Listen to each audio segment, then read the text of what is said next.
48 años del Frente Polisario. Vamos a ver en qué contexto se llega precisamente a esta fecha. Para ello nos acompaña el embajador de la República Árabe Saharaui Democrática aquí en Venezuela, Mohamed Saleh Ndaha. Embajador, ¿cómo está? Bienvenido, buenas noches. Muy bien, gracias. Muchas gracias.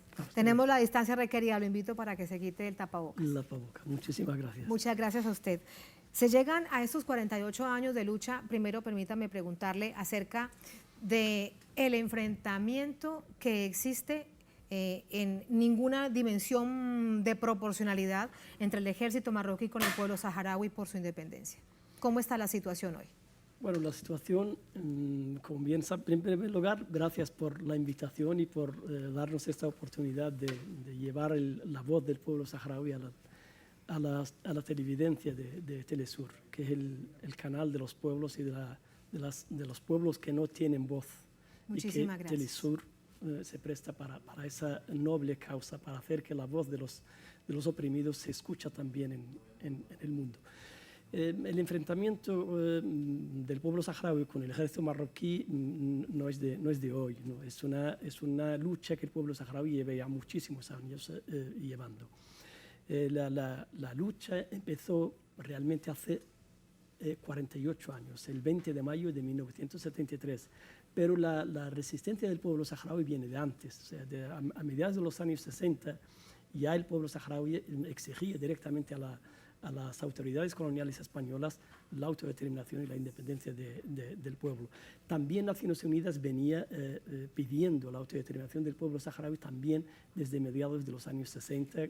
Ustedes saben que el año 60 fue el año de África, fue el año realmente de la independencia, 12 países africanos acceden a la independencia y el pueblo saharaui no puede ser la excepción. Por lo tanto, la lucha es de hace muchísimos años y es una lucha desigual, es la lucha de David contra Goliat y sobre todo un Goliat apoyado por potencias internacionales con grandes recursos militares y grandes recursos financieros para intentar doblegar la resistencia del pueblo saharaui, cosa que no lo lograron ni lo lograrán nunca. El pueblo saharaui seguirá luchando. Todos ellos pensaban que la resistencia de los saharauis no sobrepasaría las 2-3 semanas del inicio de la guerra. Estamos casi a 50 años después y todavía estamos allí más fuertes que nunca y decididos también a resistir si fuera necesario otros 50 años para liberar nuestro país y para disponer de nuestra libertad como pueblo. Embajador, ¿cuál es la característica de este nuevo momento que se está viviendo? Hay denuncias gravísimas de violaciones de derechos humanos por parte del Reino de Marruecos sobre la población, incluso aquella que no se ha ido a enfrentarse al ejército marroquí, en contra de mujeres, de niñas, niños, adultos mayores. ¿Cuál es la situación? Bueno, la situación tampoco es nueva, esta situación. Sí. ¿No? Nosotros, lo cual no quiere decir que porque no sea nueva no es grave. No es grave, es muy grave, y sobre todo en la actualidad. Hay una caza de brujas contra la resistencia saharaui en el interior, la resistencia pacífica, la resistencia de mujeres, de hombres, de niños que están bajo ocupación marroquí y que se enfrentan diariamente a esa presencia indeseada del ejército marroquí en nuestro país. Y la respuesta violenta de Marruecos es desproporcionada, es diaria, los secuestros, las vejaciones, las torturas, las desapariciones. Por ejemplo, hay familias que están sufriendo un asedio policial permanente desde que empezó de nuevo la lucha del pueblo saharaui contra el ocupante marroquí el 13 de noviembre del año pasado, de 2020.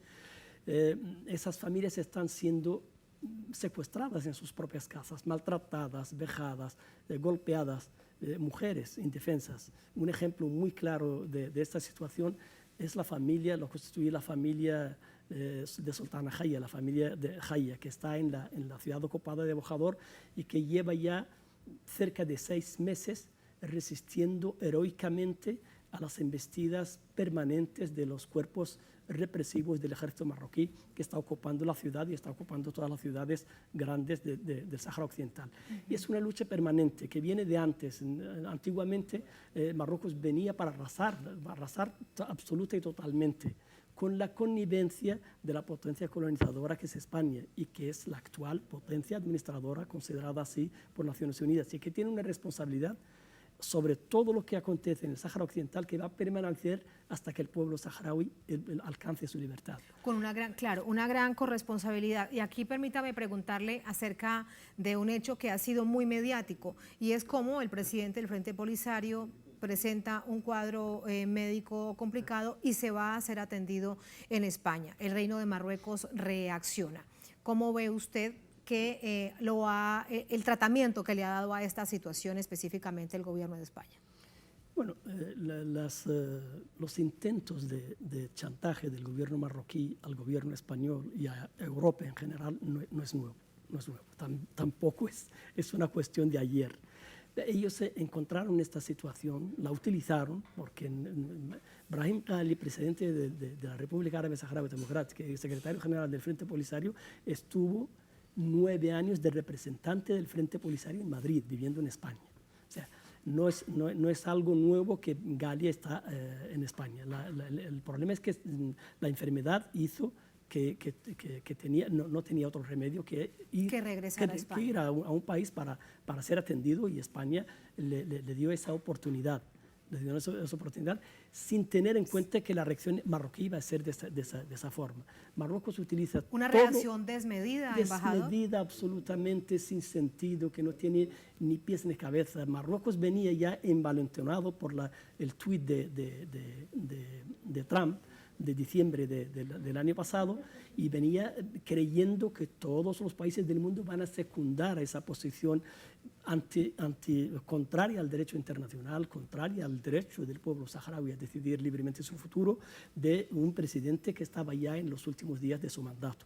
Eso no fue así. La comunidad internacional reaccionó de forma correcta, diciendo que el problema del Sáhara Occidental es un problema de descolonización que no puede ser apartado del derecho internacional y de las resoluciones de Naciones Unidas. Eso desencadenó una ola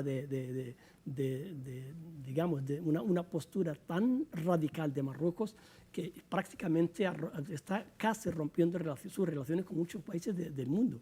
Con la Comunidad Europea está en una situación absolutamente tensa, su relación con Alemania, porque Alemania fue uno de los países que apoyaron el derecho internacional en la solución del conflicto del Sáhara Occidental, que es un conflicto de descolonización que tiene que terminar necesariamente con la consulta. Con el referéndum. Efectivamente, con la consulta del pueblo saharaui. Es el pueblo saharaui el que puede decidir su futuro en esa situación. Nadie más puede decidir por nosotros. Y nosotros hemos demostrado durante todo este tiempo que somos capaces de resistir y de luchar en las condiciones más adversas y más difíciles. Y lo hemos demostrado durante los últimos 50 años. Y por supuesto el pueblo saharaui está decidido a seguir su lucha. No nos van a doblegar. Sí, bueno, es que los ejemplos están allí clarísimos, tanto que han sufrido y continúan exigiendo este referendo por la autodeterminación de ustedes como pueblo saharaui. Ahora, permítame preguntarle algo en el marco de esta coyuntura. Hay una hipótesis, quiero preguntarle a usted qué tanto tiene de esto o si hay más hipótesis. Lo que veíamos esta semana, más de 8.000 migrantes que salían de Marruecos y llegaban hasta Ceuta, a las costas de este lado de España, que colindan realmente en la frontera entre España y Marruecos, y las deportaciones en caliente que hace el gobierno español, que entre otras cosas es ilegal porque el derecho internacional no lo permite. Allí una de las hipótesis es que todo esto lo propició el Reino de Marruecos en venganza porque el gran líder representante del pueblo saharaui está en España. ¿Usted qué cree? Estoy absolutamente convencido de que Marruecos está detrás de todo eso. Pero no solamente detrás de todo eso. No es la primera vez que Marruecos abre el grifo de la inmigración para chantajear a Europa y a España y para ir ganando más de los 13.000 millones de euros que gana, que recibe de Europa para supuestamente para contener la migración. Para contener sus fronteras. Ellos saben, tanto Europa como España, que gran parte de ese caudal casi incalculable, Marruecos lo utiliza para reprimir al pueblo saharaui y para fortalecer el muro de la vergüenza que divide el territorio del Sáhara Occidental en dos. Pero hay más que eso. Marruecos es un Pero eso sería entonces una corresponsabilidad también de la Unión Europea. Porque ahora vemos cómo, por ejemplo, Bruselas es el que está criticando al gobierno, al Reino de Marruecos por todo esto, no España directamente. Totalmente. Es la primera vez que ellos, digamos, toman digamos, una postura un poco firme con Marruecos. Sí. Mínimamente firme. No es realmente lo que tienen que hacer.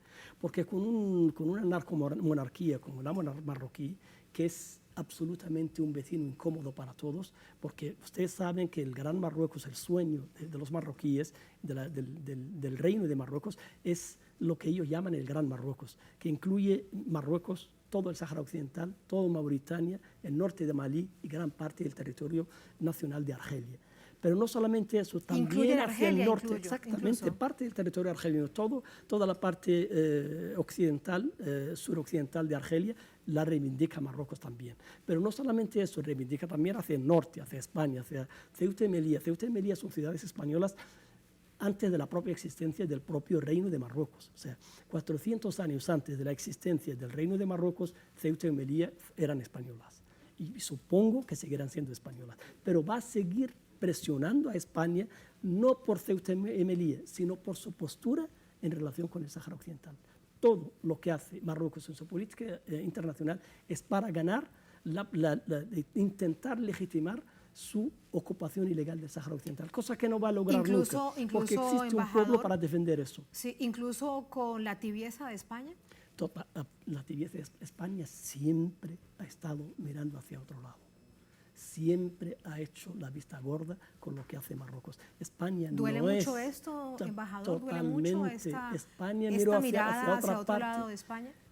España miraba hacia otra parte cuando Marruecos asesinaba a los saharauis con DNI español y los enterraba en fosas comunes que ahora se están descubriendo. No hace mucho tiempo hay un estudio muy extenso sobre la existencia de fosas comunes de saharauis asesinados por parte del ejército de ocupación marroquí, civiles, absolutamente civiles, simplemente por ser saharauis. Una auténtica limpieza étnica que Marruecos llevó a cabo desde el primer día de su entrada en el territorio saharaui, con la connivencia, el conocimiento de España y de otras potencias de la comunidad, digamos, otras potencias imperialistas del mundo que apoyan la ocupación ilegal de Marruecos del Sáhara Occidental. El Sáhara no es de Marruecos, no lo va a ser nunca.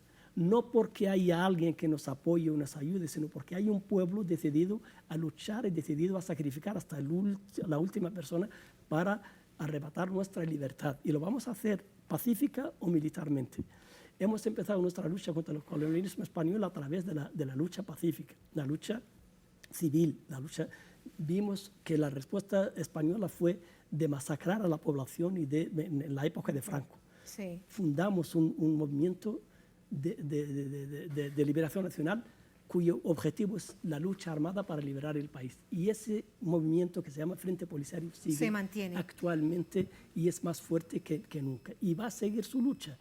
Hemos tenido la más inmensa paciencia que puede tener un pueblo. 30 años esperando que la comunidad internacional haga algo y cumpla sus propias resoluciones, firmadas por Marruecos, porque no es algo que, por ejemplo, que es al margen de Marruecos, ni mucho menos. Marruecos firmó las resoluciones de Naciones Unidas, firmó el acuerdo. ¿Incluso para el referéndum? Exactamente. El referéndum fue firmado por Marruecos, con Naciones Unidas y por el Frente Polisario como representante legítimo del pueblo saharaui, también con Naciones Unidas. Y se iba a celebrar en 1991. Nosotros hemos estado esperando 30 años después a ver si Naciones Unidas y la comunidad internacional puedan llevar a cabo sus propias resoluciones firmadas por Marruecos.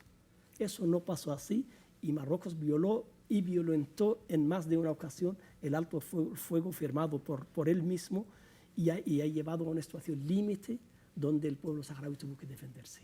Y hemos retornado a nuestra lucha armada contra el ocupante marroquí y no va a parar hasta que salga el último soldado de ocupación marroquí de nuestro país. Y esa es la situación. Cuando nos preguntan de paciencia, hay que recordar en el pueblo saharaui.